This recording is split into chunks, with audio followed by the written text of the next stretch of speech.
성도들 간에 교제하는 게 참 중요한 것 같아요. 자매님이랑 통화를 하던 중에 하나님이 뭐가 부족한 게 있겠냐, 천지를 창조하신 하나님께서 그 말씀을 하셨는데, 이 말씀은 정말 구령할 때 사용하면 너무 좋은 은혜다. 그래서 제가 그걸 담고 기도를 했는데, 산책하다가 이 강아지가 방향을 트는 거예요. 그래서 제가 그냥 따라갔어요. 연세에 있는 게 그분 앞에서 이렇게 딱 앉더라고요. 그러니까 이제 그분들이 어머 강아지 너무 예쁘네요. 그러면서 이제 먼저 말을 걸어 주셨어요. 그래서 항상 선택 전도지 그래 갖고 다니니까 전도지를 꺼냈어요. 제가 요거 하나 선물 드리고 싶은데 괜찮으시면 한번 받아 보실래요? 그랬더니 여자분이 이렇게 보시더니 어머 교회 전도지네요. 그러면서 고마워요 이러시더라고요. 제가 이거 잠깐 설명해 드릴까요? 그랬더니 그러래요. 쭉 복음을 설명했더니 이분이 이제 교회를 오래 다니셨던 분이라서 다 알고는 계시는데 구원을 받지 못하신 상태였어요. 이분은 이제 공부를 되게 열심히 하고 나름 종교생활을 열심히 하시는 분이셔요. 얘기를 이렇게 쭉 들으니까 자기가 행위로 열심히 한 거, 해외에 워낙 오래 사셨기 때문에 외국에서도 전쟁 상황이든 어떤 상황에 어떤 나라에 있던 항상 교회를 다니셨대요. 그때 자매님 말씀하셨던 게 딱 떠올랐어요. 하나님께서는 이 땅을 창조하신 분이시잖아요. 근데 하나님께서 뭐가 부족하시지 않죠. 그랬더니 그분이 이렇게 생각하시더니 그러네요 이러시더라고요. 그러니까 사람이 뭔가 자꾸 행위를 해서 하나님께 다가가려고 하는 건 구원이랑은 상관이 없는 거예요. 그래요? 이러시는 거예요. 그래서 네 맞아요. 구원은 하느님의 선물이거든요. 행위로 받는 게 아니라 이 마음으로 믿어서 받는 거예요. 우리가 하나님한테 드릴 수 있는 건 마음밖에 없어요. 사실 모든 걸 하나님 다 해주시잖아요. 근데 하나님께서 우리한테 자유의지를 주셨는데 이 의지를 가지고 내가 하나님을 100% 믿겠다. 그렇게 할 때 구원받을 수 있는 거예요. 그분이 갑자기 눈이 이렇게 반짝반짝해지셨어요. 어머 그러네요 이러시는 거예요. 그래서 그 순간 여기 뒤에 이렇게 딱 돌려서 지금 선택하시면 돼요. 그랬더니 어머 그렇구나 이러시는 거예요. 근데 남편분 앞에서 그냥 계속 이렇게 듣고 계셨어요. 같이 영접기도 할 건데 따라 하실 거냐. 마음에 가득해야지 이 입으로 나오기 때문에 하나님께서 입으로 고백하라고 하셨다. 그랬더니 그럼 해야죠 이러시더라고요. 그분과 같이 영접기도를 하고 헤어졌는데 저는 사실 그 여자분이랑 이야기를 많이 해서 이 남자분은 그냥 같이 하시길래 구원을 받으신 줄 알았어요. 그날 좀 마음이 좀 슬픈 일이 있었기 때문에 이분들한테 복음을 전하면서 기쁨도 얻었고 내가 할 일은 이런 거구나 계속 이렇게 복음을 전하고 그러고 왔는데 다음날 제가 산책도 나갔어요. 또 만났어요. 그 남자 어르신. 그분과 인사를 하는 순간 저분이 구원 못 받으셨구나. 어제 그저께. 그래서 하나님 다시 만나게 해주셨구나. 그걸 딱 알게 됐어요. 부부가 평범한 어르신들이랑은 좀 다르게 보였어요. 연세는 드셨지만 인상도 굉장히 카리스마가 있으셨고 남자분이. 근데 친절하셨거든요. 너무 반가워하니까 이제 강아지를 보고 저를 기억하시는 거예요. 그래서 이 강아지 견주시구나 이러는 거예요.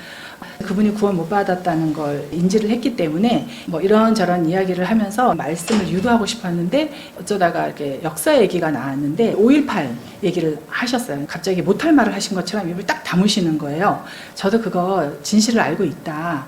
저희 목사님 소령 출신이신데 목사님이 정확한 역사관을 가지고 계시고 진리를 아시는 분이라서 저도 알게 됐어요. 저도 처음에 되게 놀랐어요. 그랬더니 그러시면 이야기를 하자 그러면서 이쪽으로 안내를 하시더라고요. 그분이랑 2시간 넘게 이야기를 했는데 이분이 이제 박정희 대통령 시해 사건 있고 이럴 때 군에 좀 높은 지휘관이셨고 중심에 있으셨더라고요. 진짜 역사에 무슨 산 증인을 만난 거예요. 얘기를 다 들어주면서 뭔가 복음을 전해야 되는데 그분이 하실 얘기가 너무 많으신 거예요. 이분이 확실하게 알고 있는 건 예수님께서 십자가에서 죽으시고 부활하신 것까지 확실하게 알고 있는 거예요.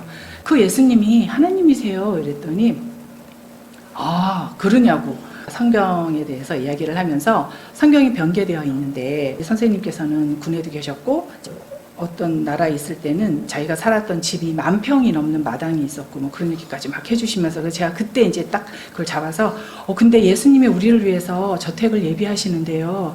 그 10,000평보다 훨씬 넓은 저택인데 경복궁 아시죠? 경복궁에 30몇 배래요.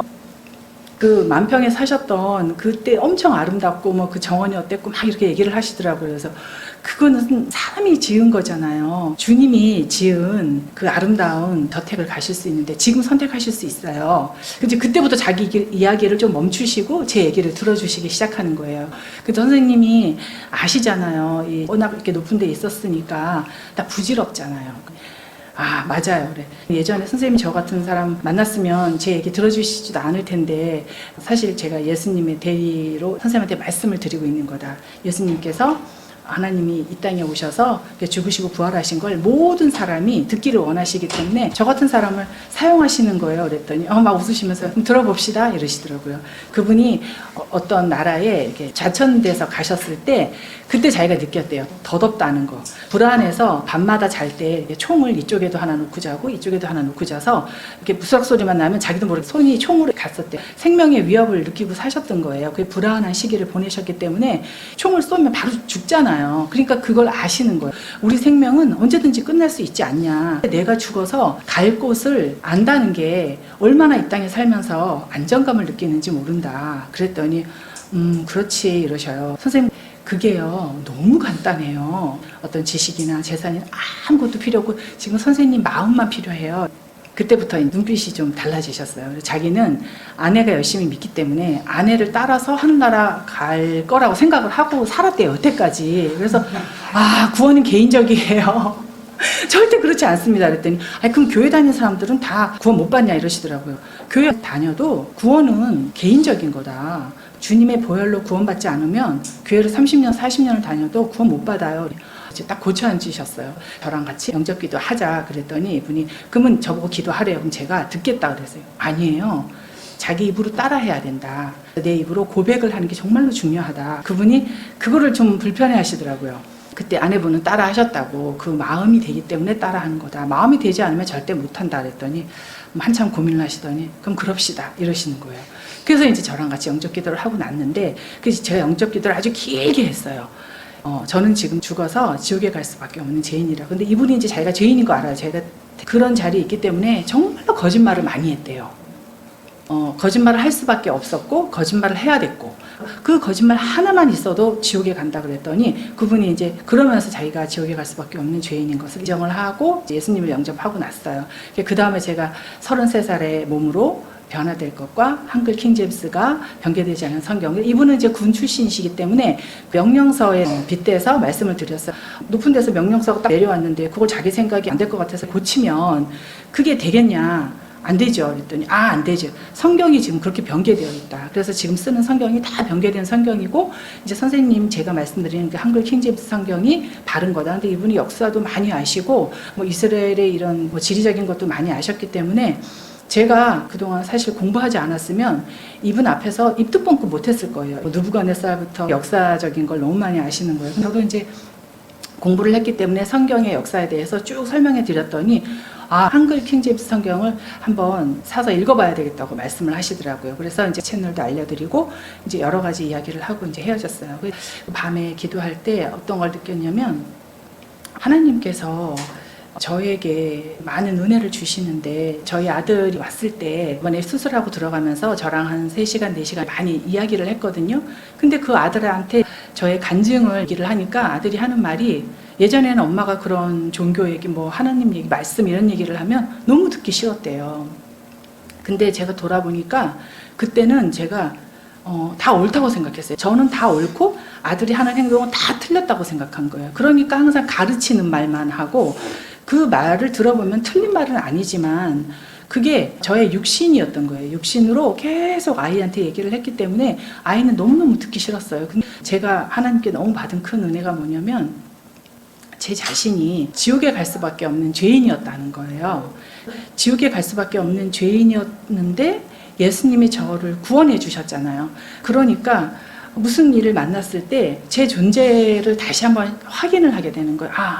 맞아. 나는 지옥에 갈 수밖에 없는 죄인이었지. 내 죄를 예수님이 다 용서해 주셔서 내가 이걸 알게 되고 할 수 있는 거야.